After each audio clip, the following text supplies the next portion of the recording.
Ya, na'am taib. Assalamualaikum warahmatullahi wabarakatuh. Eh, Mari kita lanjutkan pembahasan akidah akhlak dan ilmu kalamnya di pertemuan hari ini. Kita masuk ke dalam bab 6 setelah kemarin selesai di pembahasan tentang malaikat, ya. Sekarang kita masuk ke dalam iman kepada makna iman kepada kitab Allah. Oke, KD-nya kita langsung ke dalam 3.7, yaitu menganalisis kandungan kitab-kitab Allah yang wajib diketahui. 4.7 mengkomunikasikan hasil analisis tentang kandungan kitab-kitab Allah yang wajib diketahui. Tujuan pembelajarannya, setelah menganalisis dan mengkomunikasikan materi pelajaran, siswa dapat 1. Menunjukkan keyakinan akan kebenaran kitab-kitab Allah sebagai sumber kebenaran. 2. Menunjukkan sikap santun dan toleran sebagai implikasi iman kepada kitab-kitab Allah. Yang 3. Memahami dan menganalisis kandungan kitab-kitab Allah yang wajib diketahui dengan benar. Yang 4. Mencari informasi lanjutan, ya, baik melalui membaca sumber lain, mengamati keadaan sekitar terkait dengan masalah kandungan kitab-kitab Allah yang wajib diketahui. Ini adalah peta konsepnya, makna iman kepada kitab suci, makna iman kepada kitab Allah, kedudukan dan fungsi kitab-kitab Allah, macam-macam kitab Allah, kitab dan suhuf, ya. Lalu cara beriman kepada kitab-kitab Allah, cara beriman kepada kitab-kitab Allah. Oh, ada 2 ini. Al-Quran sebagai kitab suci umat Islam, fungsi dan hikmah beriman kepada kitab-kitab Allah. Kita langsung ke dalam materi uraiannya. Yang A, makna iman kepada kitab-kitab Allah Subhanahu wa taala.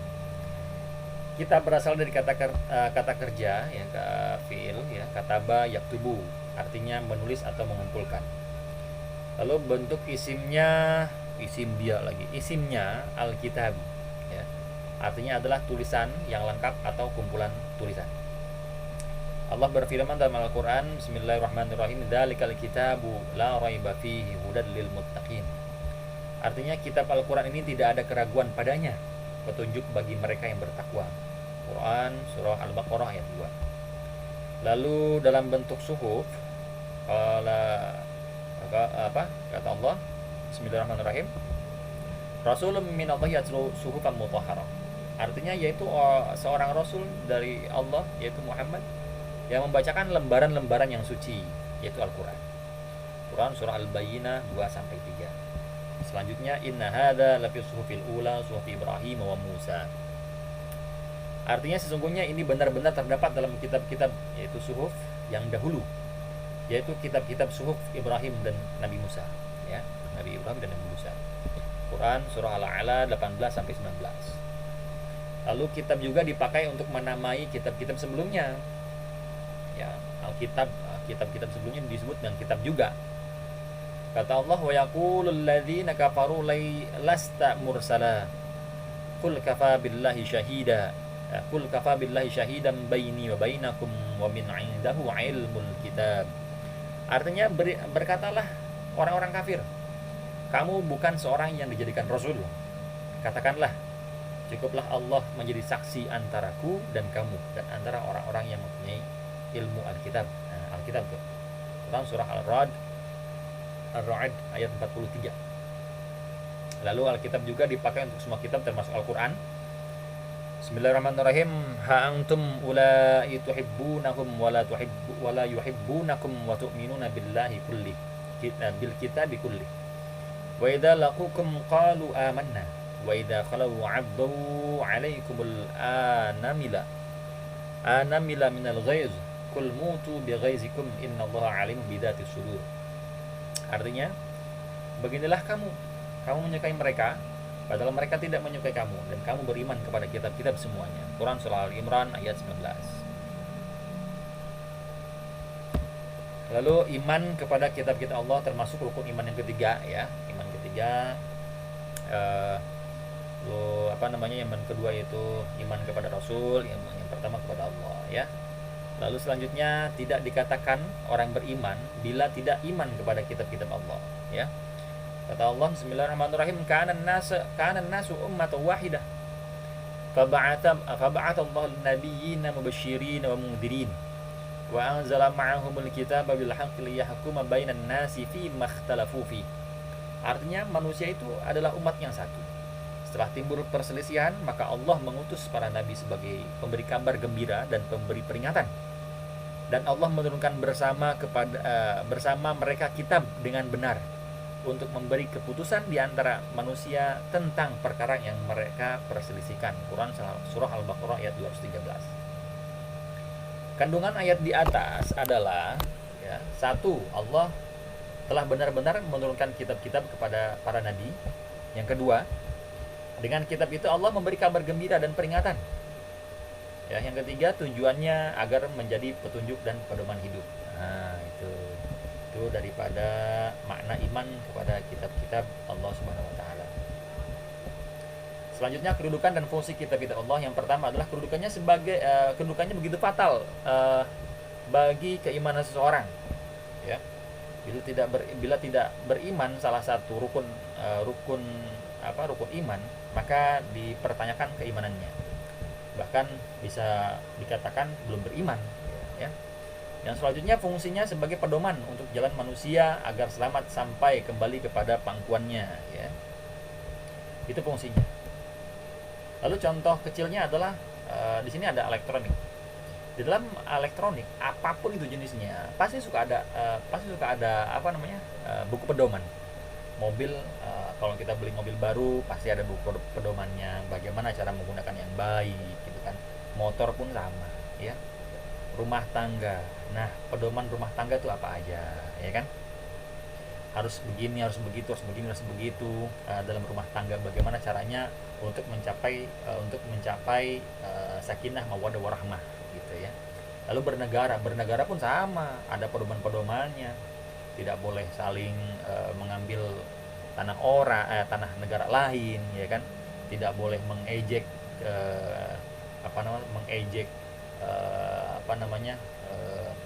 kedaulatan negara-negara yang lain, itu nggak boleh.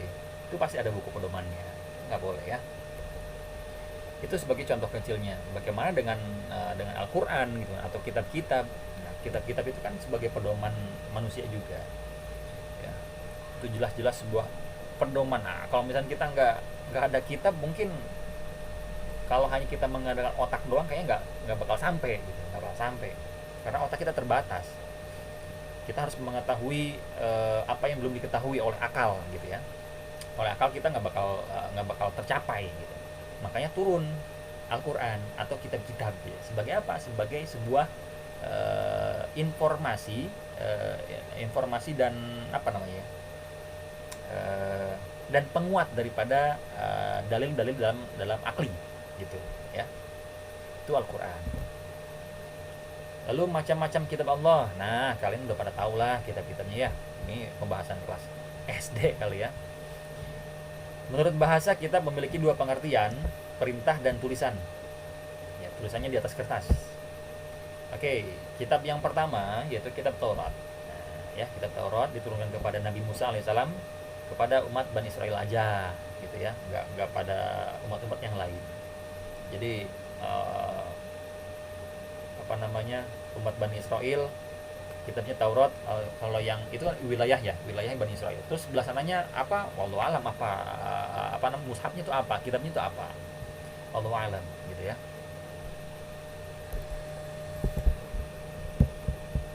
Apa nih? Ya, kita lanjutkan.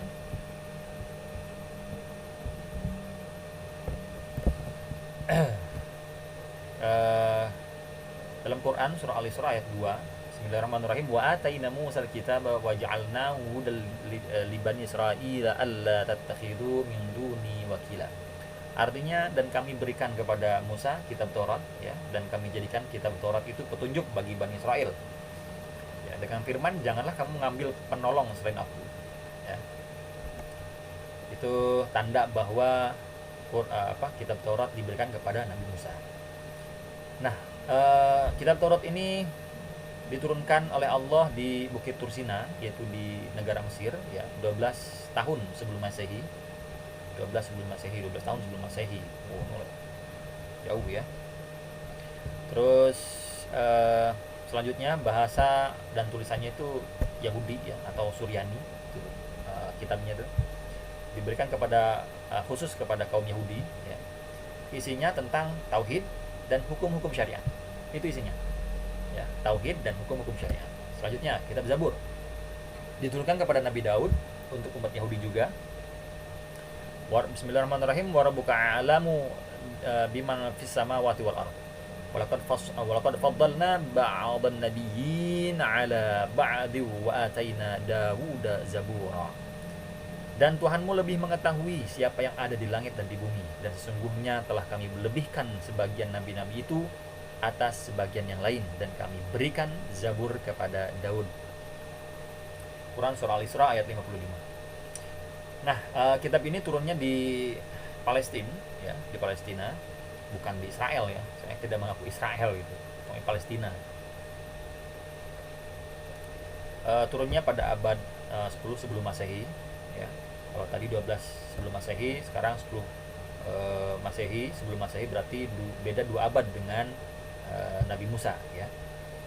Lalu turunnya itu tulisannya itu oleh Nabi Daud sendiri ya. Terus perbedaan pendapat tentang apakah berbahasa Suryani atau berbahasa Ibrani ini tentang kitab Zaburnya gitu. Ada beberapa pendapat ya. Isinya tentang doa, zikir, nasihat, hikmah, menyuruh kepada ketauhidan, tidak memuat hukum syariat. Nah, nggak ada hukum syariatnya, nggak ada. Doa, zikir, nasihat, hikmah, menyuruh kepada ketauhidan. Lalu menurut Yahudi dan Nasrani, isi kitab Zabur ada dalam perjanjian lama, yang Mazmur, maksudnya dalam kitab Injil di perjanjian lama ya. Terdiri dari 150 pasal isinya tuh kitab Zabur. Selanjutnya adalah kitab Injil, diturunkan kepada Nabi kita, Nabi Isa alaihissalam, untuk Bani Israel ya. Bismillahirrahmanirrahim. Wa qaffayna ala atharihim bi'Isa bin Maryam musaddiqan lima baina yadayhi minat Taurati wa atainahul injila fihi hudan wa nura wa musaddiqan lima baina yadayhi minat Taurati wa hudan wa mau'izatan lil muttaqin. Artinya, dan kami iringkan jejak mereka nabi-nabi Bani Israel dengan Isa putra Maryam, membenarkan kitab yang sebelumnya yaitu Taurat, dan kami telah memberikan kepadanya kitab Injil, sedang di dalamnya ada petunjuk dan cahaya yang menerangi, dan membenarkan kitab yang sebelumnya yaitu kitab Taurat, dan menjadi petunjuk serta pengajaran untuk orang-orang yang bertakwa ya. Quran surah Al-Maidah ayat 46. Ini diturunkannya di Palestina ya. Abadnya abad 1 sebelum Masehi, berarti beda 9 tahun ya. Berbahasa dan tulisannya tulisan Ibrani ya, tulisan Injil itu. Penganutnya disebut sebagai umat Nasrani atau Nasara. Isinya tentang keseruan tauhid kepada Allah, ajaran hidup zuhud ya, dan menjauhi kerusakan dunia. Lalu merevisi hukum dalam kitab Taurat ya, berita tentang nabi terakhir. Kenapa merevisi hukum dalam kitab Taurat? Karena sudah tidak sezaman, karena sudah tidak relevan lagi hukum-hukumnya. Berita tentang nabi terakhir yaitu tentang Nabi Muhammad ya. Lalu Injil yang asli tidak diketahui lagi keberadaannya. Cuman kalau menurut saya sendiri sih ada di Roma ya, di Vatikan tuh ada, pasti ada. Nggak mungkin nggak ada. Cuma mereka nyumpetin tuh, takutan kali. Karena dulunya ketika di dalam kitab Injil itu isinya adalah tentang ketauhidan, yaitu mengesahkan Tuhan. Tapi ketika mereka dikuasai oleh sebuah kerajaan yang namanya Raja Konstantin ya, Raja Konstantin di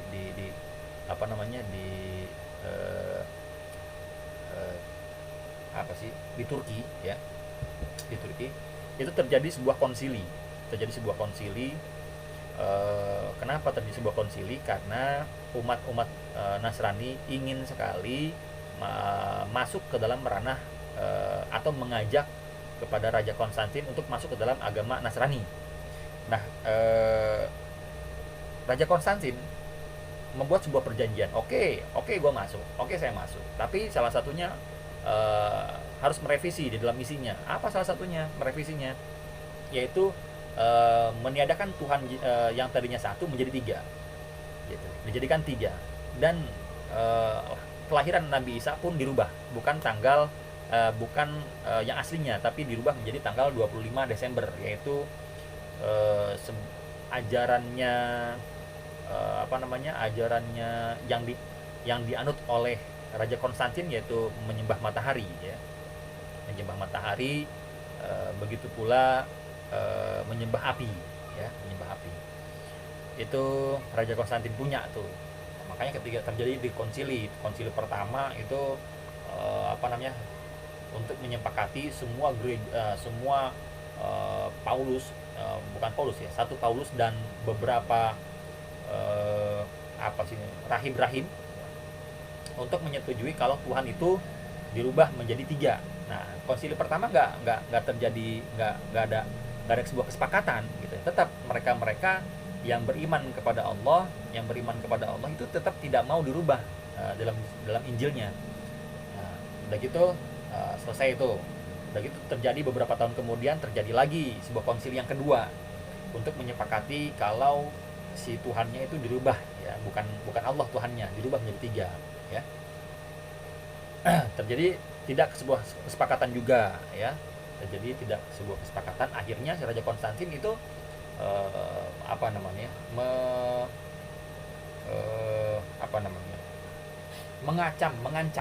mengancam kepada seluruh rahib-rahib dan paus untuk anak istrinya, sanak familinya, pokoknya semua dibantai habis, dibunuh semua habis, ya. Dengan pembunuhan yang sangat-sangat sadis, ya. Kalau perempuan, kalau istri-istrinya dan anak-anaknya, kalau perempuan itu direnggangin tangan dan kakinya, terus dibalikin, terus digergaji, itu mulai dari kemaluannya. Wah, itu serem gitu. Akhirnya tidak selang lama terjadi sebuah konsili ketiga yang pada akhirnya terjadi sebuah kesepakatan bahwa Tuhan itu bukan satu tetapi tiga, ya. Disitulah terjadi sebuah sejarah baru kalau Tuhan itu dirubah menjadi tiga. Itu konsilinya. Cuman untuk tahun-tahunnya saya lupa tahun-tahunnya, ya. Itu Raja Konstantin tuh. Makanya bukan tanggal 25 Desember sebetulnya untuk memperingati lahirnya Nabi Isa, itu bukan tanggal 25 Desember, ya.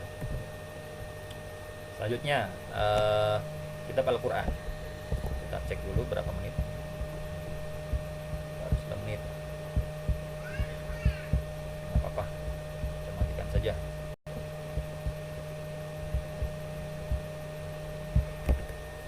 Ya, selanjutnya adalah kitab Al-Quran, diturunkan kepada nabi kita, yaitu Nabi Muhammad SAW, untuk seluruh umat manusia. Kalau mereka kan kalau kitab-kitab sebelumnya kan hanya untuk kaumnya doang, gitu ya, nggak seluruh alam, ya. Tapi kalau untuk Al-Quran itu untuk seluruh alam, ya. Kata Allah, inna anzalnahu Qur'anan Arabiyyan la'allakum ta'qilun. Artinya sesungguhnya kami menurunkan berupa Al-Quran dengan berbahasa Arab agar kamu memahaminya. Quran surah Yusuf ayat 2. Diturunkan di kota Madinah dan Mekah dan Madinah, kita sudah jelas, ya, di Gua Hiro, ya. Pada abad ke-6 Masehi, berbahasa Arab, ya, tulisan-tulisan orang-orang Quraisy, Arab Quraisy, belum ada harkat-harkatnya. Alif pun seperti alif, ba, ta, untuk ba, ta, sa, jim. Itu huruf-hurufnya beda, tidak ada titik-titiknya, itu nggak ada perbedaan. Gitu. Kapan ada titik-titiknya? Pertanyaannya itu kapan ada titik-titiknya? Ada tanda-tandanya, dijawab, ya. Terus selanjutnya pokok ajarannya adalah tauhid, hukum-hukum syariat dan muamalah, ya. Sebagian menghapus hukum syariat kitab dahulu dan melengkapi dengan hukum syariat yang sesuai dengan perkembangan zaman. Makanya sampai sekarang apapun itu zamannya, ya, dari mulai ketika wafatnya Rasul sampai hari ini udah beberapa abad, itu hukum-hukumnya itu dapat terselesaikan oleh hukum-hukum yang ada dalam Al-Quran gitu. Bahkan ada sebuah wacana sama orang-orang yang tidak bertanggung jawab dan entah bagaimana ilmunya, dapat dari mana ilmunya, kalau katanya Al-Quran sekarang itu sudah tidak relevan lagi dengan zaman. Itu blow on gitu. Terus selanjutnya adalah kitab dan suhu. Kitab ialah kumpulan firman Allah Subhanahu wa taala, ya. Kumpulan firman-firman, kumpulan-kumpulan berupa tulisan, ya. Tulisannya tuh di pelepah kurma kalau Quran, ya. Di kulit domba, di kertas-kertas gitu, ya. Kalau zaman dulu entah nulisnya di mana, nulisnya wallahu alam gitu. Kalau yang kita ketahui dalam menulis Al-Quran para sahabat itu kan di pelepah kurma, ya, di kulit-kulit domba, ya, kalau di kertas kayaknya belum ada deh. Kayak domba, Nabi Muhammad itu menyeru kepada raja-raja untuk masuk Islam pun mengirim surat kepada mereka menggunakan itu, ya, menggunakan kulit domba. Kayaknya belum ada kertas maya. Dan lain-lain dah. Lalu disatukan dan disusun secara sistematis sesuai perintah Rasul. Tapi di sini katanya perintah Rasul. Cuman Rasul sebetulnya tidak memerintahkan, ya, tidak memerintahkan. Bahkan yang memerintahkan tuh justru Abu Bakar Siddiq gitu. Ini di bukunya salah kayaknya. Abu Bakar Siddiq, ya. Ada mushaf yang namanya mushaf Abu Bakar Siddiq. Lalu setelah itu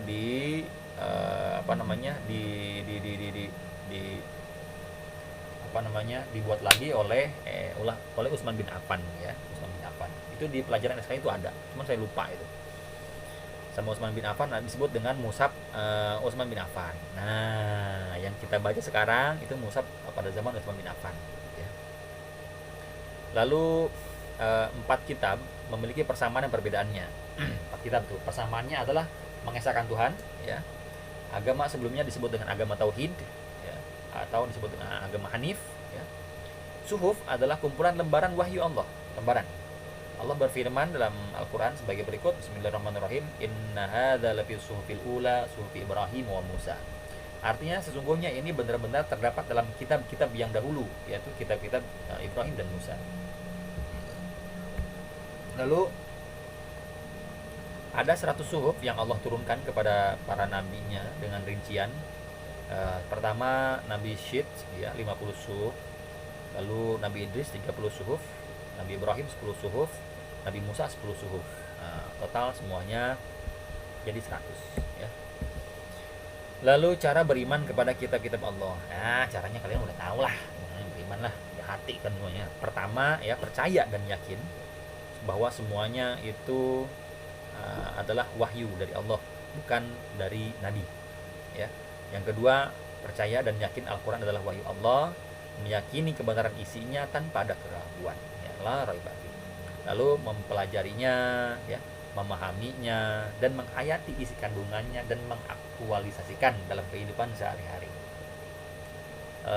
Untuk mengaktualisasikan dalam kehidupan sehari-hari pun kadang kita aja yang belajar aja, yang hari ini belajar aja, itu sangat sulit, ya. Sangat sulit sekali untuk mengaktualisasikan dalam kehidupan.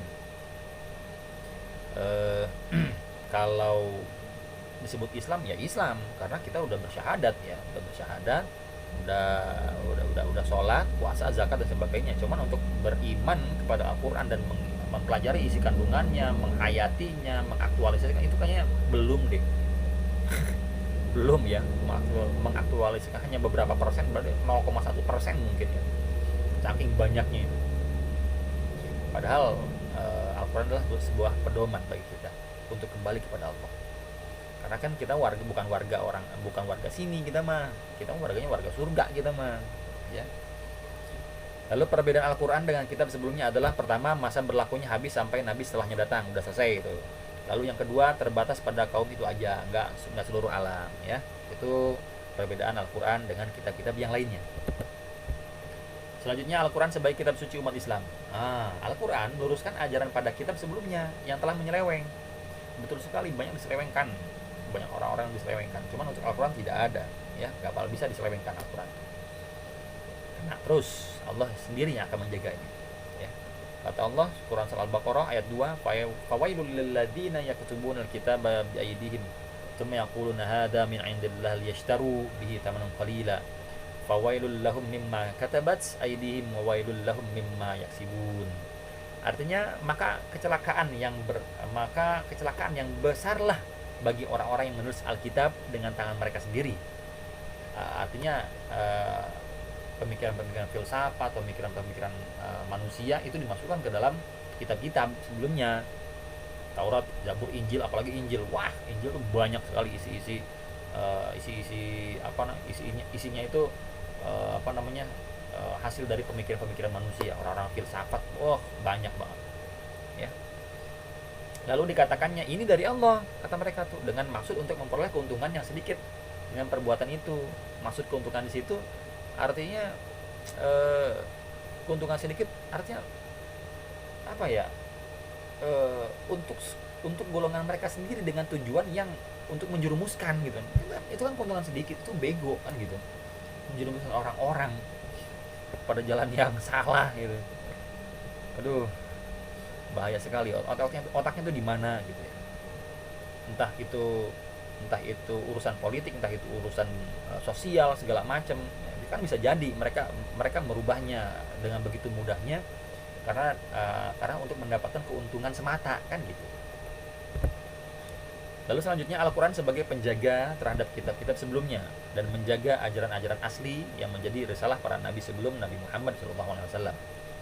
Bismillahirrahmanirrahim. Kata Allah, wa anzalna ilaikal kitaba bil haqqi musaddiqan lima baina yadayhi minal kitabi muhaiminan alaihi fahkum bainahum bima anzalallah wa la tattabi' ahwa'ahum amma ja'aka minal haqq likulli ja'alna minkum syir'atan wa minhaja walau sya'allahu la ja'alakum ummatan wahidatan walakin liyabluwakum fima atakum fastabiqul khairat ilallahi marji'ukum jami'an fayunabbi'ukum bima kuntum fihi takhtalifun.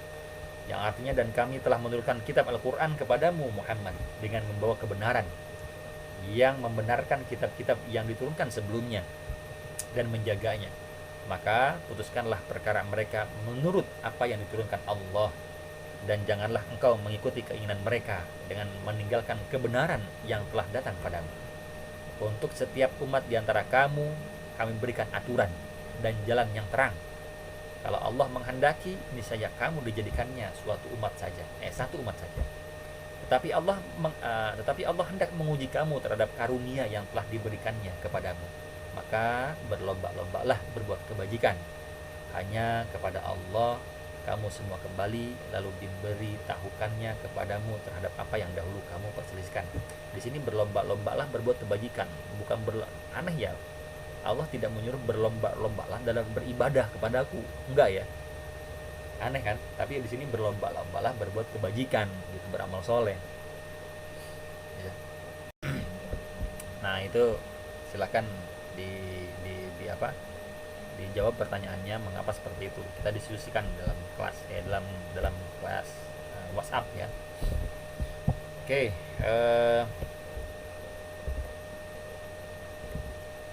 Nah ini selanjutnya adalah petunjuk dan kebaikan Al-Quran, yaitu pertama adalah petunjuk yang menyampaikan kepada segala kebaikan ya, yang membimbing kepada segala kesempurnaan, kepada kebahagiaan dunia dan akhirat.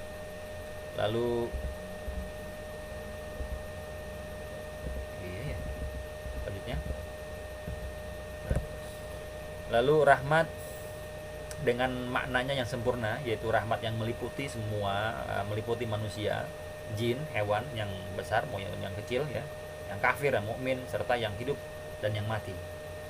Lalu yang ketiga kesembuhan yang sempurna dan umum bagi semua penyakit akal, jiwa, hati.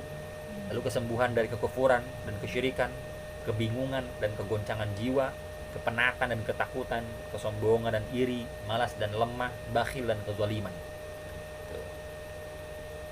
Lalu yang keempat, cahaya yang menerangi semua kegelapan hati, yang menghilangkan semua kebodohan jiwa, yang menjelaskan segala kebenaran dan rahasia alam. Selanjutnya, nasihat yang mengajak untuk mendapatkan semua keutamaan, yang menyelamatkan dari segala kehinaan. Selanjutnya kabar gembira tentang kebaikan dunia dan akhirat dan kebaikan di dalamnya, yaitu di dalam dunia dan akhirat. Lalu kebenaran Tuhan yang ada pada dirinya yang menetapkan untuk lainnya dari semua yang benar.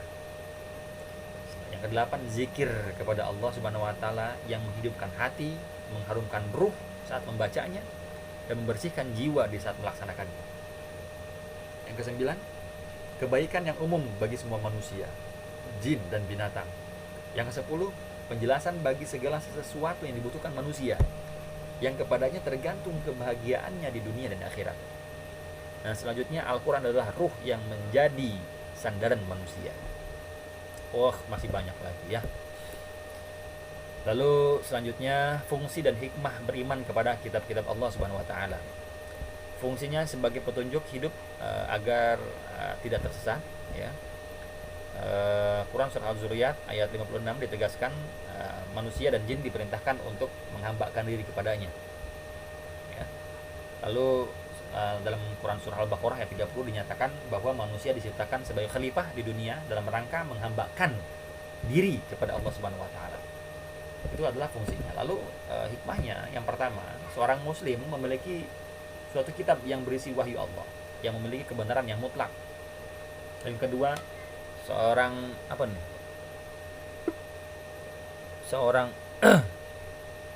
muslim dapat menjadikannya sebagai pedoman dalam hidupnya.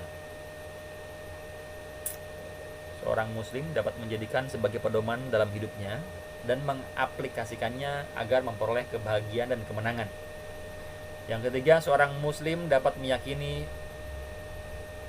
sebagian dari tanda-tanda kekuasaan Allah ya, berisi informasi yang terkait semua permasalahan yang ada di alam semesta ya, maupun di luar semesta. Bagaimana yang di luar semesta ya? Yang keempat, seorang muslim dapat mengenal Allah dengan benar sebab Allah sudah menjelaskan tentang dirinya dalam kitab-kitabnya ya.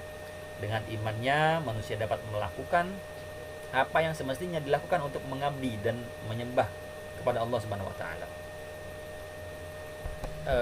Oke. 20 menit. Selanjutnya, kitab Allah berisi semua permasalahan yang dibutuhkan oleh manusia, mulai dari informasi tentang hal-hal yang terjadi pada masa lalu, masa sekarang, masa yang akan datang, dan mulai dari hal yang sangat sederhana yang dapat dilihat dan dilakukan manusia dalam kesehariannya, sampai pada hal yang sangat rumit, masalah gaib. Ada semua dalam Al-Quran, hikmahnya ada, mendapatkan semua informasi yang dibutuhkan terkait kehidupan.